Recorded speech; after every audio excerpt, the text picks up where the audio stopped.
प्रखंड पंडौल आ कलवाही के प्रखंड आपूर्ति पदाधिकारी अमर कुमार शर्मा के भेल विदाई। विस्तार से अहाँ सबके बताबी जे मंगलवार क सदर अनुमंडल कार्यालय में अनुमंडल पदाधिकारी अश्विनी कुमार के अध्यक्षता आ संचालन प्रखंड आपूर्ति पदाधिकारी रहिका ज्ञानेश कुमार आ नाजिर बाबू शारदानंद झा के देख रेख में प्रखंड पंडौल आ कलवाही के प्रखंड आपूर्ति पदाधिकारी अमर कुमार शर्मा के भेल विदाई समारोह। विशेष अहाँ सबके बताबी जे पंडौल आ कलवाही के वर्तमान प्रखंड आपूर्ति पदाधिकारी तेज प्रताप आ वर्तमान कलवाही अंचल अधिकारी अतहर जमील, पीजीआरओ निधि राज, अवर निर्वाचन पदाधिकारी दिवाकर चौधरी आ अनुमंडल के अन्य कर्मी के मौजूदगी में स्वागत कैल गेल।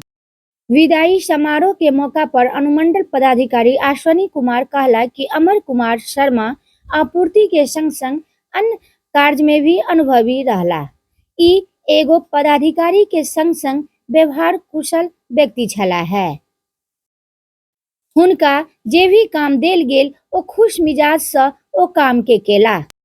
संग ही अनुमंडल के अन्य कर्मी कहला कि अमर कुमार शर्मा हमरा सबके बीच में ओ प्यार ओ याद छोड़ कर जा रहल छथि जे हम सब कहियो नहीं बिसर सके छी। पदाधिकारी सर से, पीजीआरओ मैम से, दिवाकर सर से या हमारे अन्य सहकर्मीगण, हमारे जो भी इतने देर से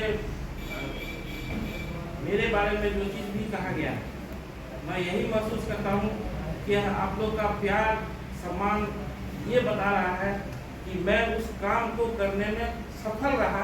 ये आपका सम्मान है कि ये मैं उस कार्य को कर पाया, क्योंकि कार्य तो सभी करते हैं, लेकिन अगर किसी को सहयोग मिल जाता है तो वो उसके लिए आसान हो जाता है। और मुझे यह बोलने में कभी कोई संशय नहीं है कि मुझे बहुत सहयोग मिला, बहुत सम्मान मिला, बहुत प्यार मिला।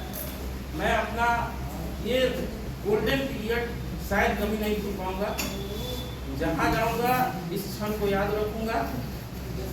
मैं सभी पदाधिकारियों के, सभी सहकर्मियों के लिए शुभकामनाएं देता हूं कि सभी अच्छे से रहें। यह एक परिवार है और परिवार बना रहे, आगे भी मुझे वही सम्मान प्यार मिलता रहे। यही शुभकामनाओं के साथ मैं आपको